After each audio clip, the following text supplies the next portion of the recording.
Robert Gerhard és un compositor que ens estimem molt a Ficta. Si sou habituals d'aquest podcast, segur que recordareu que vam dedicar-li un dels nostres primers capítols. Allà vam descobrir una composició seva que durant molts anys es va donar per perduda, la sonata per a viola i piano. Avui tornem a aproximar-nos a la figura de Robert Gerhard amb l'ajuda de l'Oriol Pérez i Treviño, un dels grans especialistes gerardians que tenim al nostre país i que ha publicat no fa gaire, en Ficta, el llibre Robert Gerhard, un Quixot amb noblesa d'esperit.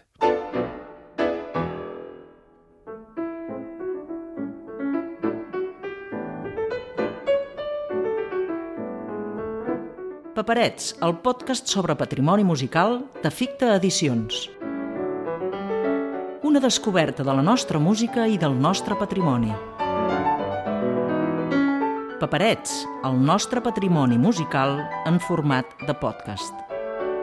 L'Oriol Pérez i Treviño és crític musical al diari Avui, a més de conseller editorial de la revista 440 Clàssica i Jazz, conferenciant, articulista i assagista. Amb l'Oriol vam quedar fa uns dies al Col·legi de Periodistes de Catalunya, a la seva seu de Barcelona, per enregistrar una conversa sobre Robert Gerhard que, de ben segur, us descobrirà alguns aspectes d'aquest músic que potser fins ara desconeixíeu. La conversa, més, anirà il·lustrada amb algunes músiques que ha escollit, com sempre, el nostre convidat i que trobareu referenciades en les notes d'aquest capítol, a la pàgina web del podcast, que és podcast.ficta.cat/paperets.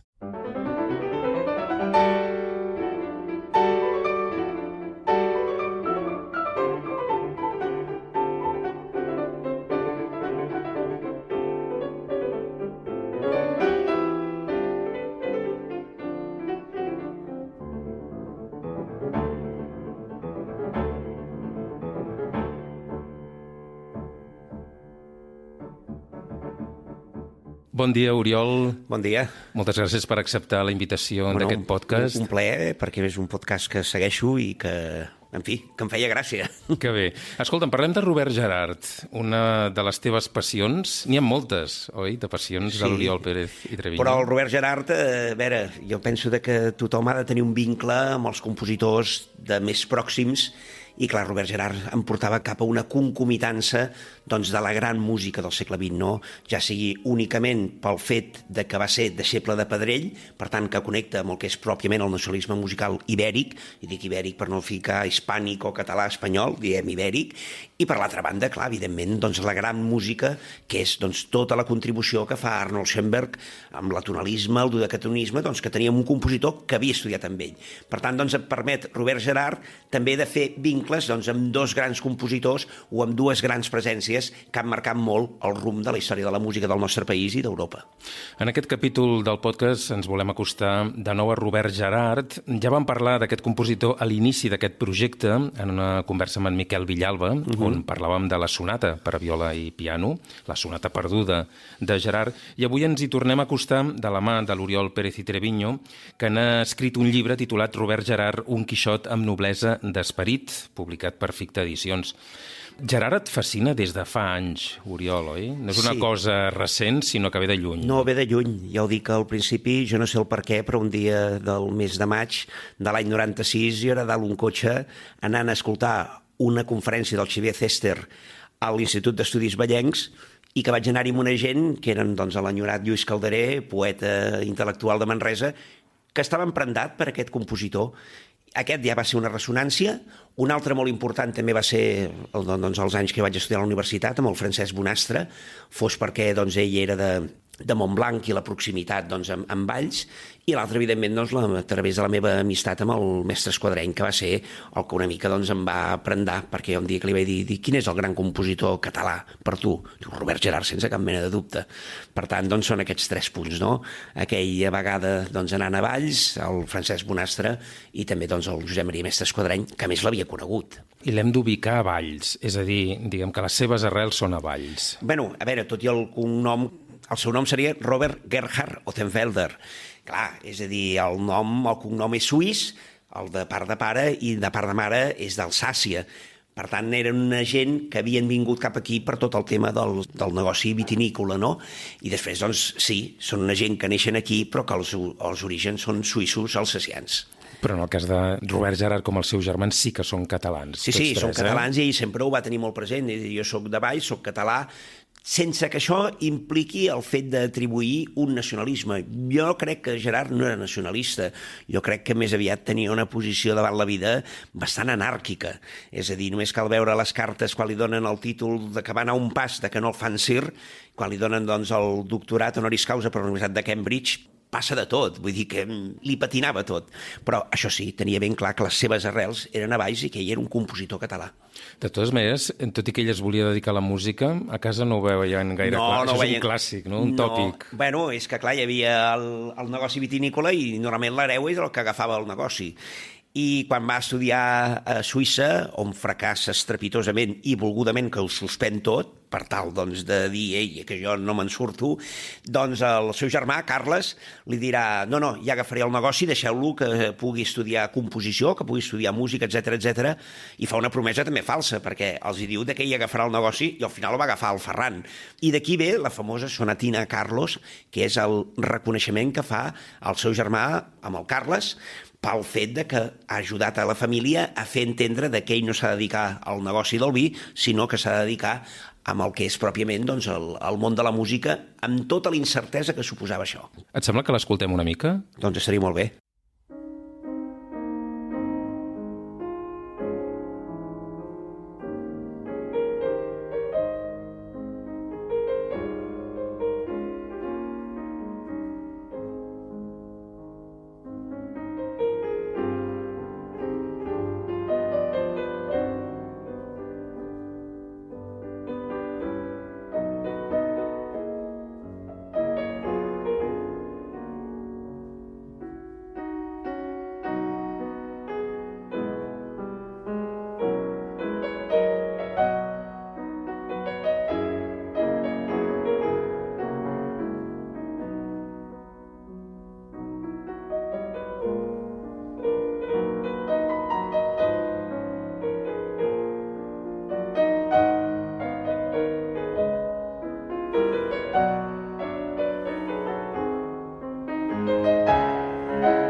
Aquesta seria de les primeres músiques de Robert Gerhard, Sembla que és a l'Opus 1. A veure, tot i que l'Opus 1 es diu que normalment és l'infantament meravellós de Sherazade, però hi ha qui diu doncs, que és la primera obra. Això sobretot ha reivindicat molt el Miquel, que en va fer una edició i la va enregistrar, però sí. I ja veiem que és una música que té un aire que, no sé, a mi em recorda el món Granados, el món Albéniz, el món aquest de saló romàntic, i que, clar, quan penses que aquesta és la primera obra i el que acabarà fent al final de la seva vida, em porta a la consideració que jo no conec un altre compositor que hagi tingut una evolució estètica i estilística tan gran. És a dir, una persona que acaba fent, jo què sé, música electroacústica.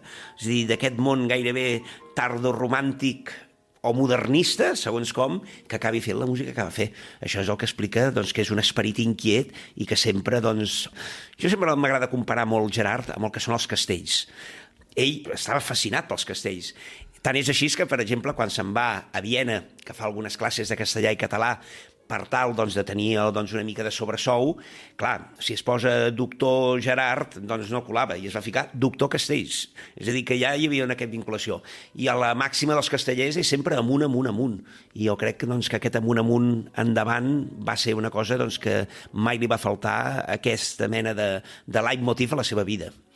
Parlem de mestres. Felip Pedrell és una figura fonamental. Fonamental perquè és qui crea, és a dir, és el mestre dels grans compositors, no només catalans, sinó també doncs, d'un Manuel de Falla, etc. Clar, és per entendre'ns el que vindria a ser l'equivalent dels grans creadors del nacionalisme, el que seria Sibelius a Finlàndia, o que podria ser Edvard Grieg a Noruega... Glinka, no? Glinka, evidentment, a Rússia. Doncs el nostre Glinka, per entendre'ns, o el nostre Grieg, és Felip Pedrell. El que va ser clar amb Felip Pedrell és que no només va ser compositor, sobretot el que va ser, jo crec, una persona tan polifacètica, fa una tasca molt important en el camp de la musicologia. Per exemple, és el primer que edita l'òpera Òmnia de Victòria per la Bryco van Hertel, però a part doncs, que realitza moltes tasques que van ser tan o més importants que la seva contribució com a compositor. Tot i que, com a compositor, el mateix Gerhard deia que no deixava de ser doncs, un dilettante, perquè, de fet, s'havia fet molt a ell mateix. Què aprèn Gerhard de Pedrell? No tant la part aquesta que dius compositiva, sinó potser més musicològica, no? O d'arrels, no? Musicològica, també el dona a conèixer, doncs, jo què sé, analitzen el Siegfried i el Parsifal de Wagner, analitzen algunes obres, algunes del propi Pedrell, però bàsicament doncs, el posa en contacte amb una tradició que l'havia precedit. Jo crec que, doncs, que, com ho deies, ho dius molt bé. És a dir, bàsicament el que aprèn amb Pedrell és com vincular-se amb una tradició i agafar consciència d'aquesta tradició. Clar, després hi haurà un moment doncs, que, clar, era molt gran ja Pedrell i busca nous camins, i els primers camins doncs, que ell pensa, i fa un viatge precisament a Andalusia, és anar a estudiar amb Manuel de Falla. Però Manuel de Falla no estava per fer classes. Era un tio més aviat esquerp, arisc, molt fet a la seva, i se'n dona compte doncs, que no l'agafarà, ja ni li demana, ja se'n dona compte que aquell home viu en un món, podem dir, doncs, gairebé en una mena de mística, i era així. De fet, fins i tot plantejarà el fet d'anar a París a estudiar amb Charles Koechlin, un compositor fascinant, un compositor doncs, que precisament el seu tractat d'orquestració és una obra fonamental, però al cap i a la fi doncs, no anirà per aquí i, sorpresa, decidirà escriure una dramatiquíssima carta a Arnold Schoenberg demanant-li que l'aculli com a deixeble. I Schoenberg li respon que afirmativament, que vagi cap a Viena, a veure que es coneixeran, a veure com va. De seguida entrem en aquesta relació de Gerhard, de Robert Gerhard i Arnold Schoenberg, però una mica en homenatge a Pedrell, Gerhard també escriurà música, oi? Sí, i tant, sobretot quan és conscient de que fa el centenari del seu naixement, l'any 41, realitzarà la sinfonia, una sinfonia que gairebé avui només n'ha quedat la seva pedrelliana, que és el seu quart moviment, el Cancionero Pedrell, i després també algunes coses doncs, que eren les tonadilles, que en fa arranjament per a veu i piano, és a dir, antigues músiques del segle XVIII que passa pel seu sedàs, les arranja, les orquestra, les instrumenta, i també venia doncs, d'aquest pòsit, perquè tot aquest coneixement de la música del segle XVIII el havia conegut gràcies a Felip Pedrell. De totes aquestes obres em sembla que en podríem escoltar una, oi? Sí, jo crec que podríem escoltar alguna de les peces que formen part del Cancionero Pedrell, que cal dir que el Cancionero Pedrell també té una història molt curiosa, i és que Pedrell no havia editat el Cancionero i ell li proporciona, és a dir, el jove Robert Gerhard, que es porta en una distància d'edat de 55 anys, a través, doncs, precisament de la impremta Castells de Valls, li editen doncs, aquest Cancionero musical. Escoltarem una versió que li tinc molt carinyo, molta estima, que és la versió que fa el tenor Josep Benet, juntament amb la desapareguda i enyorada Orquestra de Cambra del Teatre Lliure, dirigida per Josep Pons. Si fos ocellet aniria volant, si fos ocellet aniria volant, i a cala laieta, i a cala laieta, i a cala laieta aniria parlant.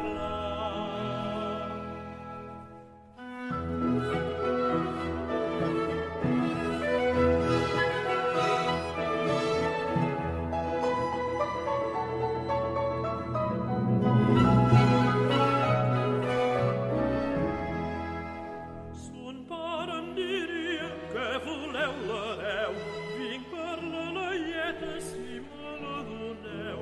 Torneu demà al vespre o de bon matí, si ell els volia jo diré que sí.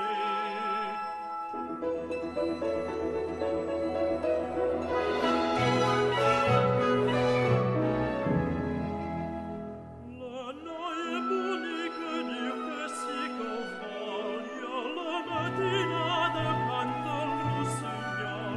Laieta, laieta, laieta, laieta, laieta bonica diu que sí que ho vol.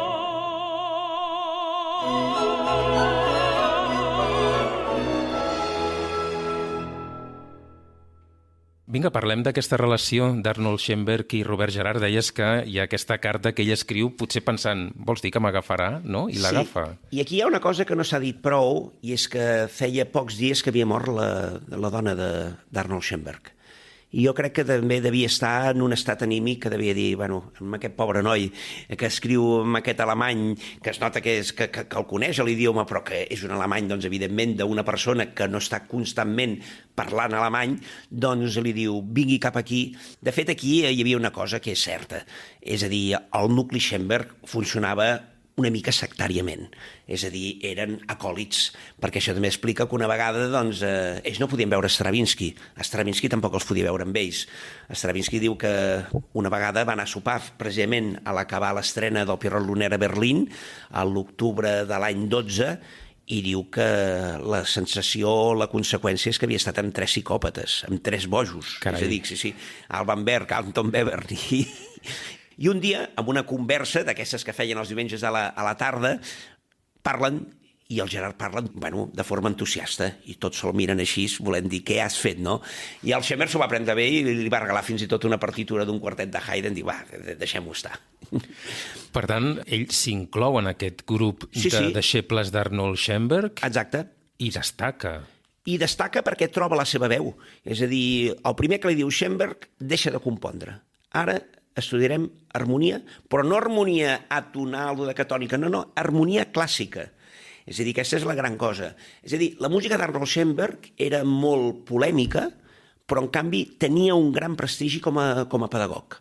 I per tant, doncs, hem d'entendre que no va tant a aprendre amb el Schoenberg compositor, perquè fins i tot jo diria que la música de Gerard va per tota una altra banda, que evidentment té unes arrels amb tot el llenguatge schoenbergià, però que ell tira cap a una altra banda, però sobretot que va amb un pedagog que, clar, li posa les bases doncs, que necessita d'harmonia, de contrapunt, d'instrumentació, etc. I clar, ell creu que per fer això, en aquest moment, no ha de compondre. Serà quan anirà cap a Berlín, perquè hi ha un moment que l'Acadèmie der Künste de Berlín mort Busoni i el nou professor, el nou director de la part de música, és Arnold Schoenberg, i Robert Gerhard se'n va cap a Berlín.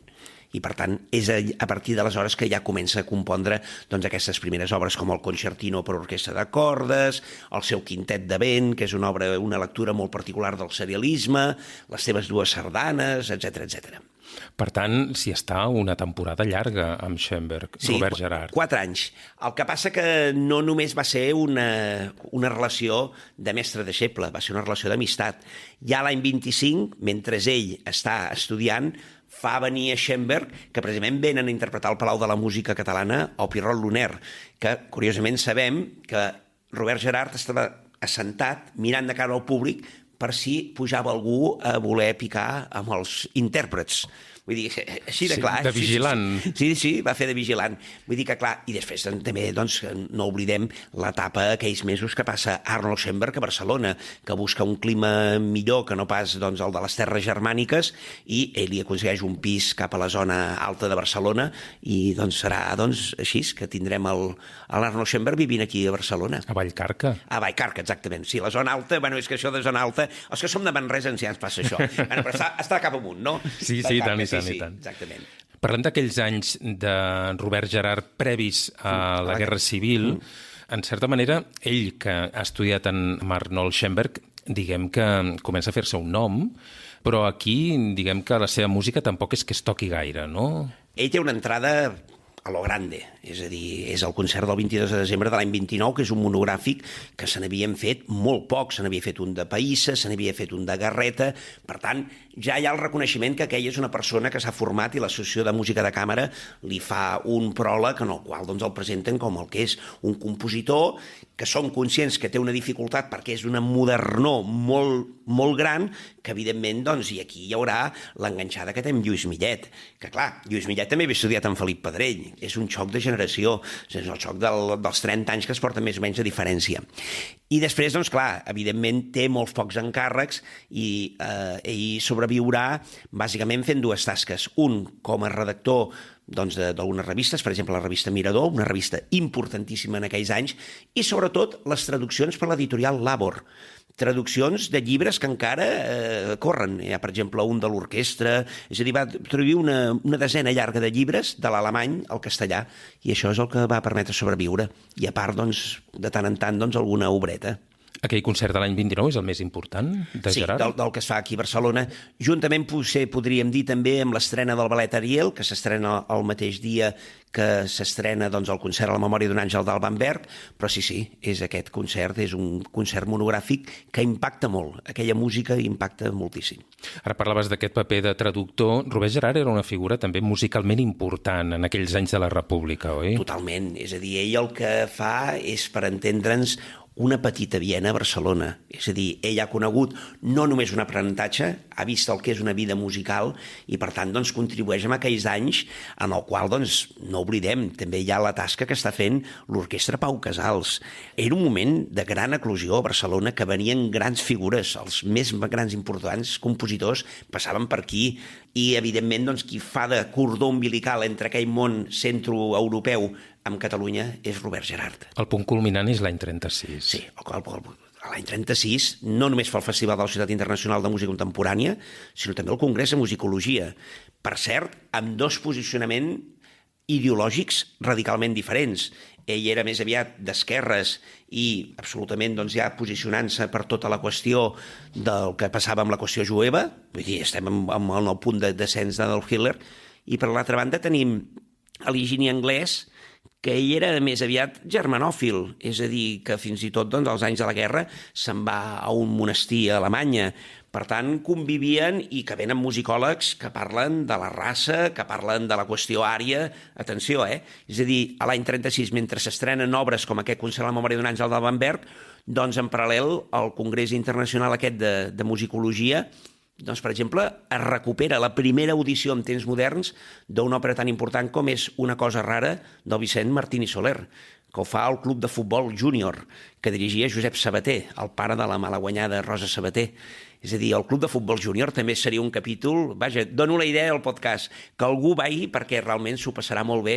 La primera estrena a Espanya de l'òpera Alcina, el Gall d'Hort, és un moment absolutament... I es feia aquí, al Teatre Tívoli, molt a prop d'on som aquí. Ens ho apuntem, Oriol.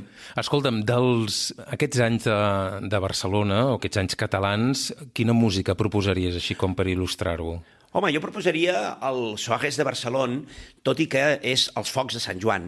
És a dir, aquest és un ballet pròpiament de guerra, va ser el ballet doncs, que ell sempre va portar sota el braç, que ha tingut moltes vicissituds, ha tingut molts problemes, i ara darrerament s'ha recuperat per dues bandes. Tenim una banda, doncs, el gran Miquel Villalba, que per mi em fa una versió molt més acurada, molt més gerardiana, que no pas la que ha realitzat un altre pianista madrileny amb una coneguda fundació, en el qual jo crec que ha portat a Robert Gerard cap a uns territoris en el qual, per exemple, tu mires la partitura, la manera que treballa el ritme, a mi no és gaire gerardià, és a dir, no em sona Gerard. Ara, tot i així, ha sigut un projecte maco i també l'hem pogut veure amb el Liceu, però jo diria els focs de Sant Joan.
Paperets, músiques, curiositats i històries del nostre patrimoni. Ben, situem a l'exili, ha de marxar després de la Guerra Civil, perquè, ho deies abans, era un personatge conegut, reconegut, d'esquerres, i després d'un pas breu per França s'instal·la al Regne Unit, a Cambridge. Sí. Com és que va parar a Cambridge? Bàsicament perquè hi ha dos professors hispanistes que els havia conegut a la residència d'estudiantes de Madrid i els hi dona a conèixer la situació desesperada amb la que està i li diuen, doncs vine't a Cambridge que et donarem un dispendi, és a dir, et donarem allotjament i fes el que vulguis. Després, doncs, clar, ell primer pensa que és un conte de fades. Clar, és un conte de fades perquè pot saltar de la situació totalment desemparada que està a França, però no va ser tal conte de fades. Bàsicament, i aquí sí que m'agrada reclamar-ho, jo crec que tant el Josep Maria Mestre Esquadreny com el Joaquim Oms van idealitzar aquesta etapa de Cambridge, idealitzant en tant que, clar, evidentment hi havia més possibilitats per a un compositor com Robert Gerhard, però no va ser gens fàcil. És a dir, està a un pas de que el desnonin, problemes d'impagaments, i això qui absolutament aguantava tot l'edifici, mai més ben dit, era la Poldi, que era com una cariàtide. És a dir, la Poldi va entendre perfectament què és el que havia de fer amb el Robert Gerhard. Ella també havia estudiat composició. La seva dona, La seva dona. Ella sabia, doncs, quin era el camp de calma, de pau, de serenor que necessitava un compositor, i ella doncs simplement li va dir de totes les coses que són d'intendència ja me'n cuido jo. I per tant ell no sabia si el lloguer es pagava, no es pagava, se'n cuidava ella. I de vegades es passava molt malament. Hi ha cartes amb els gomis, etc que diu és que si no paguem ens fan fora. Vull dir que ho van passar molt i molt malament. És que hi ha una cosa que hem de tenir clara. El reconeixement de Robert Gerhard no li arriba fins que ell té 60 anys. Quan la revista The Score, que dirigia el musicòleg William Glock, li fa un monogràfic dedicat a tot a Robert Gerhard. Per què? Perquè l'any 55 s'havia estrenat a Baden-Baden, fixem-nos-hi, estem parlant d'un compositor ja de 59 anys, estrena la seva primera sinfonia, i això també m'agrada dir-ho, és un compositor que arriba a fer la seva primera sinfonia amb 59 anys. Brahms ho havia fet als 40, però ell als 59, i tot i així en farà 4, que són les mateixes que té Brahms o el que té Schumann, i té un èxit a Baden-Baden. I després és quan diuen, ostres, aquest Roberto Gerhard no és aquell que fa músiques per la BBC, per la Shakespeare Company, etc. I és aleshores que se n'assabenten que hi ha un compositor català-espanyol que està allà i que havia estudiat amb Arnold Schoenberg. Però fins aleshores no havien relacionat que Robert Gerhard fos un compositor que fes, per entendre'ns, música artística. És a dir, el coneixien com un compositor doncs, de música incidental, de música per al cinema, de músiques pels documentals de la BBC, músiques per companyies de teatre, etc. És un punt d'inflexió? Jo crec que sí. Jo, després de molt analitzar-ho, diria que és a dir, la publicació és el que és, però sí que crea, i ja immediatament, doncs, jo diria, doncs, amb aquests 14 anys que li queden de vida, és quan ell desenvolupa, doncs, això, compon les 4 sinfonies, compondrà també, doncs, l'oratori o cantat a la pesta, grans obres, però jo crec que sí. Al 56, amb el 60è aniversari, hi ha aquest punt d'inflexió. Abans has dit Roberto, no? Com hem d'entendre això? A veure, primer de tot hem d'entendre que la catalanització dels noms és relativament recent. És a dir, jo encara recordo el Fernando, sí, el Carlos, el Francisco, el Jaume no dèiem el Jaime, però no. Hi ha uns noms que sí. I després, doncs, ell eren el Roberto, el Carlos i el Fernando. Això és la realitat. Els 3 germans, Els 3 germans, perquè jo conec el nebot del Robert Gerhard i parla del tiet Roberto. No parla del tiet Robert, alguna vegada. Què és el que va passar? Ell, evidentment, portava amb orgull el nom de Robert, perquè, a més, el seu vincle amb Catalunya mai el deixa de perdre, i té claríssim que ell diu jo sóc de baix i jo sóc català. Però, clar, quan arriba a Cambridge, resulta que Robert Gerhard fot una pinta d'espia nazi que salta a la vista, li diuen fes alguna cosa, i decideix, per entendre'ns, espanyolitzar-se el nom, dient-se Roberto Gerhard. Ara, per exemple, m'han dit que la Poldi li deia Roberto. Per tant, això del nom, sí que hi ha cartes que hi posa Robert, amb altres hi posa Roberto. Jo crec que per ell no va ser mai un problema, més enllà doncs, la manera que ens ho puguem veure, però ell era el Roberto. Abans has fet referència a l'impacte de l'estrena de la seva primera sinfonia, després en vindran 3 més, però arriben també encàrrecs importants de figures de prestigi. Hi ha un parell que, vaja, a mi em semblen molt significatives. Benjamin Britten i Leonard Bernstein encarreguen música a Robert Gerhard. Clar, a mi quan em diuen per què dius que Robert Gerhard és el millor compositor, jo dic, jo no conec a cap compositor que la Filharmònica de Nova York li hagi estrenat i li hagi encarregat una obra, i més per un tal Leonard Bernstein. Home, a veure, tothom tenim els nostres gustos i preferències, però parlar de Leonard Bernstein estem parlant d'un dels genis de la música del segle XX, no només com a director, també com a pianista i també com a compositor. West Side Story, Candid, que aquest compositor veigués i valorés i que encarregués pel 125è aniversari de la Filharmònica de Nova York la seva 4ª sinfonia a New York, diu molt, tot i que no la va dirigir. Ell havia dirigit una vegada la primera sinfonia, però l'estrena la fa William Steinberg.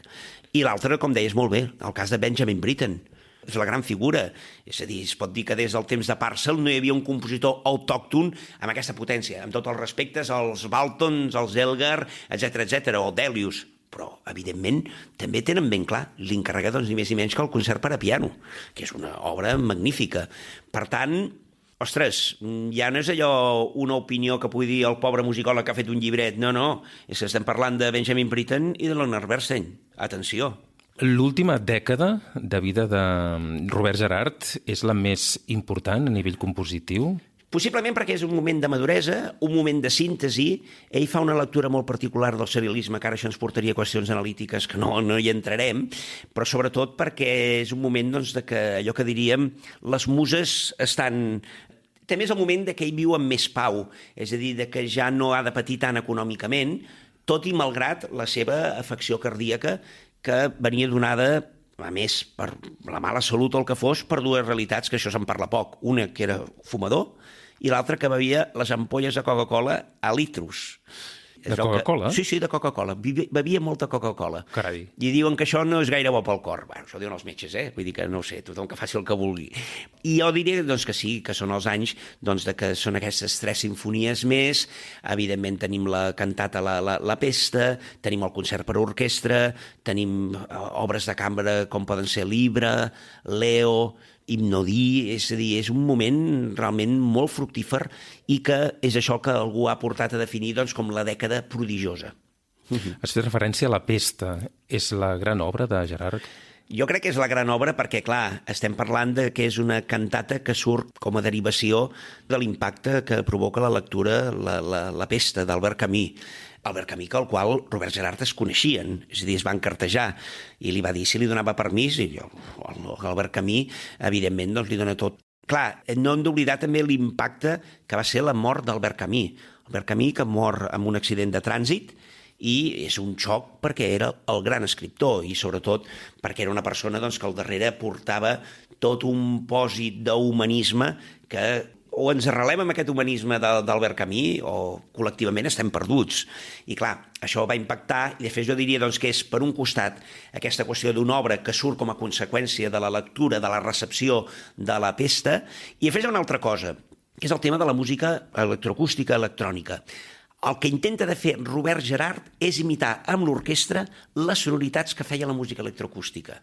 Per tant, aquí hi ha també un punt que no hi ha pròpiament música electroacústica, però si parlem de La Pesta ens hem de referir a la música electroacústica. Per tant, jo diria que són aquestes 3 coses. La novel·la, les qüestions pròpiament compositives i l'impacte que va tenir. Una cantata que tot i així sorprèn. Me'n recordo fa uns anys parlant amb el director de la Cité de la Musique, no coneixien que hi havia una cantata basada en La Pesta d'Albert Camus. Per tant, això també ja ens diu encara de la feina que ens pertoca de fer amb tot el món Robert Gerhard. Ja que n'has parlat, crec que és moment de sentir un fragment de La Pesta. Perfecte.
Abans has fet referència a la música electroacústica. Potser hi ha qui ens escolta que pensa això sí, la gent en parla, però no sé ben bé com m'ho he d'imaginar. Bàsicament la música electrònica, és a dir, amb el desenvolupament de les estacions, de les emissores de ràdio, doncs hi havia la possibilitat de començar a crear sonoritats que mai hi havien. Aquí ens porta un capítol molt concret, que és el de la música concreta, de la música abstracta, del Pierre Schaeffer, etc, i que Robert Gerhard també participa, veurà amb molt bons ulls les possibilitats de manipular el so a dins una emissora de ràdio.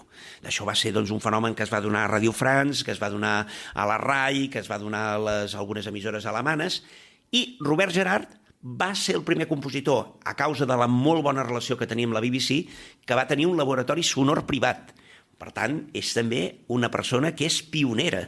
Per tant, fixem-nos-hi, ja no només les coses que dèiem, l'encàrrec de Britten, l'encàrrec de Bernstein, sinó també una cosa que en la història de la música és el primer compositor, i avui en dia tothom pot manipular amb l'ordinador, és a dir, això que fem de manipular el so, d'enregistrar-nos, doncs d'alguna manera va ser Robert Gerhard un dels més grans pioners, fins al punt que ell a casa seva, de manera privada, en tenia un laboratori. Per tant, podríem dir que és el precedent de la música electrònica, en certa manera, no? Totalment i absolutament. I és més, per exemple, en la seva tercera sinfonia Collages, hi aporta la intervenció de l'electrònica que ho havia fet uns anys abans Edgar Varese, amb una obra que es diu Deserts, que per cert, quan es va tocar al Palau de la Música, el públic va butxear, només dic això, i que, a diferència de llançar-se, ha de jugar també amb els volums. Per tant, ha d'haver-hi un tècnic de so. I dir-vos que aquesta sinfonia Collages, un tal Sir Simon Rattle ho va dirigir juntament amb la Filharmònica de Berlín. I això es pot trobar amb el Digital Concert Hall, i allà un escolta i dius quina gran música és això, i sobretot quan hi ha una interpretació com la de la Filharmònica de Berlín. Clar, un dels fets significatius també d'aquella estada a Cambridge és que el nomenen doctor honoris causa. Sí. Vull dir que no és una universitat qualsevol, tampoc. No, i és el premi que li donen a Tchaikovsky, que li donen a Antonín Dvořák, i al Robert Gerhard, doctor honoris causa per la Universitat de Cambridge. Vaja, jo no conec cap altre compositor català que li hagin fet aquest doctorat honoris causa de la Universitat de Cambridge, i que és precisament, i de fet també quan adopta la nacionalitat britànica. La nacionalitat britànica que el portarà a renunciar l'espanyola catalana, perquè n'hi ha una que no vol renunciar, que era evidentment la suïssa. Per què? Perquè Robert Gerhard també hem dit abans allò damunt i que endavant, però també era una persona que va viure grans tragèdies humanes, 2 guerres mundials, una guerra civil, la pesta de la grip que va haver-hi després de la Primera Guerra Mundial. Per tant, ell el fet de tenir passaport suís li donava com una espècie de salvaconducte veient el cafre que era el món. Cal dir que ell, per exemple, quan acaba la Segona Guerra Mundial i amb la mort de la mare, agafa una tristesa, és a dir, ell té crisis creatives i que el porten a fer reflexions molt importants. I jo crec que aquest va ser un punt quan va dir ja simplement ja m'ha acollit a Anglaterra i per això adopto la nacionalitat britànica. Tot i això anava fent visites a Catalunya. Sí, anava fent visites a Catalunya, sobretot a veure el Gomis, a veure l'OMS, i que en el fons venia de vacances. Clar, és un exili, per entendre'ns, anem a dir també molt intern. És un exili que, clar, li provoca la possibilitat en la segona meitat de la seva vida, està en un país que això de la música s'ho prenien més seriosament. De fet, si mirem, són els primers 43 anys, 1896-1939, i després aquests últims 31 anys. Diuen els junguians que sempre la vida d'una persona es divideix en 2 meitats.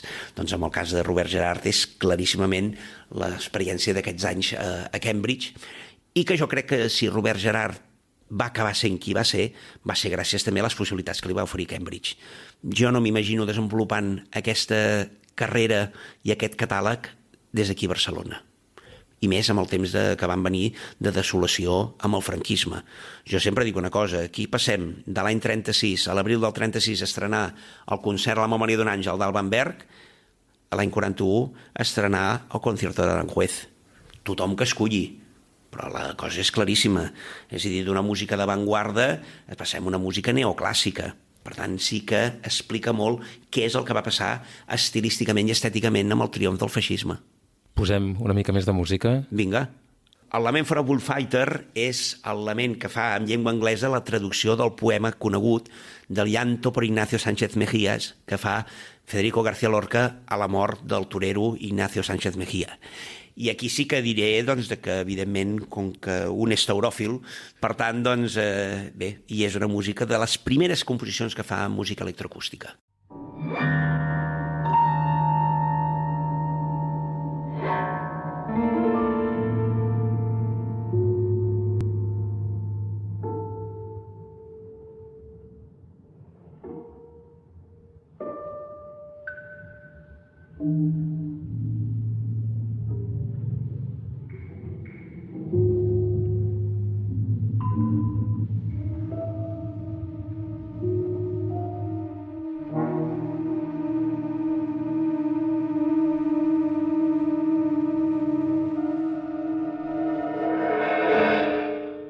At 5 in the afternoon, it was exactly 5 in the afternoon, a boy brought the white sheet at 5 in the afternoon, a frail of lime already prepared at 5 in the afternoon. The rest was death, and death alone at 5 in the afternoon. The wind bore away the cotton gauze at 5 in the afternoon, and the oxide scattered crystal and nickel at 5 in the afternoon. Now the dove and the leopard are struggling at 5 in the afternoon, and the thigh with a desolate horn at 5 in the afternoon. The sound of the strings begins at 5 in the afternoon. The bells of arsenic and steam at 5 in the afternoon. Groups of silence in the corners at 5 in the afternoon. And the bull alone is left high-hearted at 5 in the afternoon. Just as the snowy sweat broke out at 5 in the afternoon, when the bull ring was covered in iodine at 5 in the afternoon, death laid its eggs in the wound at 5 in the afternoon. At 5 in the afternoon, at exactly 5 o'clock in the afternoon. A coffin on wheels is his bed at 5 in the afternoon. Bones and flutes sound in his ears at 5 in the afternoon. Already the bull is bellowing within his head at 5 in the afternoon. The room is iridescent with agony at 5 in the afternoon. Now from afar comes gangrene at 5 in the afternoon, a lily trumpet through greenish groins at 5 in the afternoon, and the rabble shattered the windows at 5 in the afternoon. At 5 in the afternoon, aye, that terrible 5 o'clock in the afternoon. It was 5 by all the clocks. It was 5 in the shadow of the afternoon. Parlem del llibre, Oriol? Va, hablamos de mi libro. És que has vingut a parlar del teu llibre, no? Un llibre que és conseqüència d'una exposició. Sí, això és una exposició que em demana el conseller Lluís Puig i Gordi, des de Brussel·les, que em diu que és l'any Gerard, a veure si em veuria capaç de portar a terme una exposició. I va ser l'exposició que es diu això, Robert Gerard, un Quixot amb doblesa d'esperit. I després, va ser una exposició que em va permetre documentar-me de dalt baix i després, clar, evidentment, un cop va acabar, dic, home, potser podríem convertir-ho en un llibre. Per tant, per això he volgut mantenir el mateix títol. Robert Gerard, un Quixot amb noblesa d'esperit. Va ser una exposició que es va fer en plena pandèmia, l'any 20, que al cap de pocs dies d'haver-la estrenat es va tenir de cancel·lar perquè va haver-hi aquell rebrot, us imagineu, cap a la tardor, però tot i així aquesta exposició s'ha vist a Barcelona a diferents llocs, per exemple a l'ESMUC, a l'Auditori, al Liceu, després es va veure, evidentment, a la Biblioteca de Catalunya, es va veure a Valls, es va veure a Brussel·les, es va veure a Cervera, es va veure a Vilanova i la Geltrú, és a dir, que va tenir un recorregut, vull dir, va ser amortitzada. Expliquem el títol, un Quixot amb noblesa d'esperit. Quixot perquè ella moltes vegades diu la seva identificació amb el Quixot. És a dir, una persona... Doncs, Idealista, no? Idealista, que va en contracorrent, però no en el sentit de Quixot com a boig, no. És que són els bojos els que canvien les coses i per tant fan falta, són necessaris. Tot i que a vegades no se'ls entén, són les persones que permeten fer això que en diuen els salts quàntics, no? Els salts endavant. Una mica es veia un Quixot.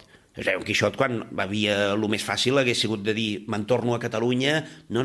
Ell va optar pel camí difícil, que era estar allà a Cambridge, perquè li donava unes possibilitats i no va passar-ho gens bé. Per tant, hi ha un punt de Quixot i això és el que explica la quantitat de vegades que va tractar el tema del Quixot. És a dir, em fa un ballet, em fa un programa radiofònic, etc. I la noblesa d'esperit. La noblesa d'esperit és un concepte que desenvolupa un escriptor, teòleg, filòsof, que és un holandès que es diu Rob Riemann, amb un llibre molt maco que es diu Per combatre aquesta època, 2 consideracions urgents sobre el feixisme, i en el qual doncs, parla que la noblesa d'esperit és l'ideal més sublim, perquè diu que sense ella no pot haver-hi ni llibertat ni democràcia. I a mi tots aquests termes que no els vaig llegir dic això és Robert Gerhard, i d'aquí doncs aquest títol, Un Quixot amb noblesa d'esperit. Però no és una biografia. No és una biografia. Jo dic, em deia l'altre dia el Xavier Bosch, diu, per què li dius monografia? Possiblement perquè al gènere biogràfic li tinc molta consideració. Jo he llegit grans biografies que estan tan ben fetes que necessiten una incursió que no he fet amb aquesta monografia, perquè jo què és el que he fet? Jo he ficat negre sobre blanc el que ja s'havia escrit sobre Robert Gerhard. Que s'havia escrit bastant. Sí, però no era accessible, perquè, clar, el llibre del Joaquim Oms el va editar a la Biblioteca de Catalunya, està totalment descatalogat. El llibre del mestre Esquadreny el va editar al Centre Robert Gerhard, que no sabem això què és actualment el Centre Robert Gerhard, és un enigma. I després hi havia només un llibre que va publicar Scherzo, molt important, de Letícia Sánchez de Andrés, però, clar, era un llibre vist des del prisma d'una noia madrilenya. Per exemple, hi ha un moment que me'l defineix com a separatista. Jo no crec que el Robert Gerhard fos separatista. A fi de comptes, és un suís que neix a Valls, i per tant doncs, és un home de món, i per tant també viurà a Cambridge. Va viatjar moltíssim com a membre de la Societat Internacional de Música Contemporània. Per tant, jo penso que tenia uns ideals molt més oberts que pròpiament el que podrien ser el separatisme que va haver-hi als anys de la Guerra Civil. Això no vol dir que no hi tingués la seva simpatia, però jo no crec que ell, com a tal, el definiria com una persona independentista.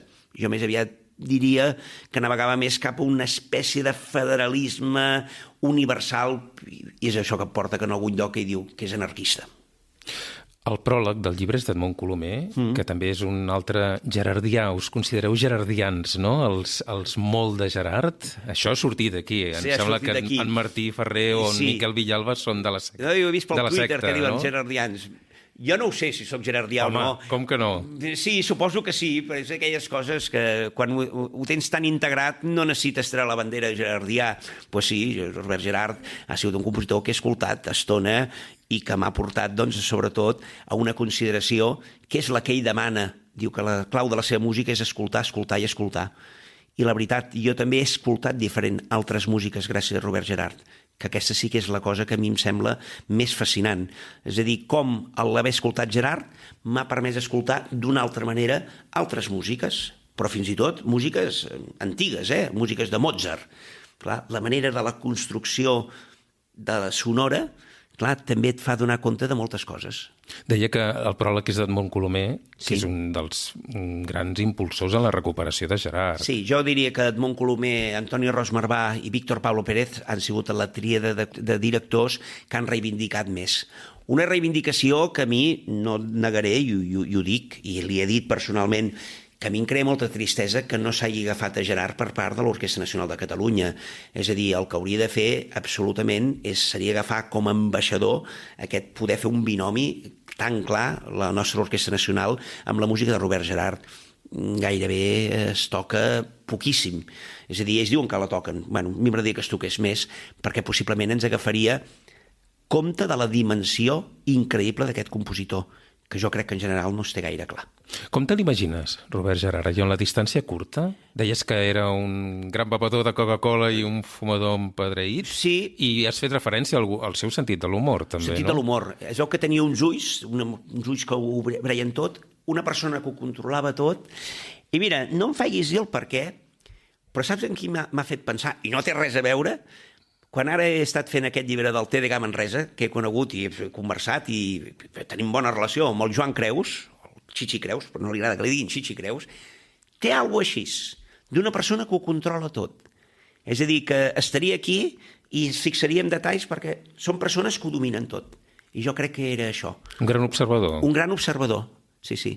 Tenia una astúcia, una intel·ligència que es veu reflectida a la música o en els seus escrits. Escriu molt bé Robert Gerhard, És a dir, els seus escrits a Mirador són absolutament fascinants. Vull dir que serien gairebé per tornar a publicar. Vull dir que hi ha moltes coses de Robert Gerhard que encara estan per descobrir, per divulgar, per difondre i, en el fons, per estimar. Quin moment de la seva vida o de la seva carrera t'hauria agradat poder presenciar en directe? Jo crec que els anys de la República. Sí, Aquells anys fascinants, que hi havia una il·lusió col·lectiva, que és una il·lusió col·lectiva que jo penso de que a hores d'ara és gairebé allò de que cualquier tiempo pasado fue mejor. Jo en aquest moment tan distòpic, tan trist, de tanta desolació, que toca viure dia sí, dia no, amb un all al cor, veure aquell moment d'efusió, de col·lectivitat que passava en projectes tan importants, doncs a mi m'agradaria aquells anys, sí. Fa un moment feia referència al que deia Gerard sobre escoltar. Deixa'm llegir aquesta declaració de Gerard que inclous en el llibre. Diu Gerard, la música és difícil, d'acord, però no només a causa de les idees que expressa i elabora, no tan sols perquè aquesta elaboració es realitza en superfície, no en profunditat, sinó sobretot a causa de la seva sonoritat. Seria pueril pretendre explicar aquesta música. No s'hi pot arribar des de fora. Només existeix una manera. Escoltar, escoltar i escoltar, simplement. Que gran i que vigent, no? I això és aplicable a altres compositors. Totalment. És que jo crec que hi ha moltes pors. I precisament l'escolta requereix un alliberament, que és dir, escolta, oblida't, deixa anar la ment i deixa't submergir. I aquesta és una cosa que és la gran tasca que ens pertoca a tots. Que en el fons és adonar-nos que som més que un cos que sent, que té emocions i que pensa. També podem ser tota una altra dimensió, no sé si sonora o de realitat, però que la música de Robert Gerhard ens hi convida. Ens fa descobrir aspectes del nostre ser que abans d'escoltar aquesta música desconeixíem per complet. I això és el que em fa pensar doncs, que Robert Gerhard és un dels grans compositors, ja no només catalans, sinó jo diria del segle XX. Estem arribant al final del podcast, però no m'agradaria acomiadar-te sense abans preguntar-te si hi ha algú que ens està escoltant, que l'hem engrescat per escoltar la música de Robert Gerhard, un compositor que potser no acaba de conèixer del tot, per on ha de començar? Què li proposaries? No ser gaire original, d'acord que el llibre li he dit Un Quixot amb noblesa d'esperit, doncs que comenci pel ballet Don Quixot, perquè és un ballet pròpiament doncs, del que seria que s'arrela molt amb tota la tradició hispànica, i jo penso que és un ballet magnífic, de bon digerir, i començar per aquí i després ja anirem cap a les obres més dificultoses. Oriol Pérez i Treviño, ha estat un plaer conversar amb tu sobre Robert Gerhard. Moltíssimes gràcies per tot aquest coneixement compartit i fins aviat. Fins aviat, moltíssimes gràcies.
Fins aquí Paperets, el podcast sobre patrimoni musical de Ficta Edicions.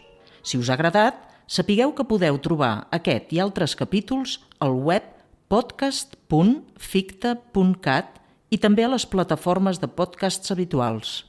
Fins al pròxim capítol!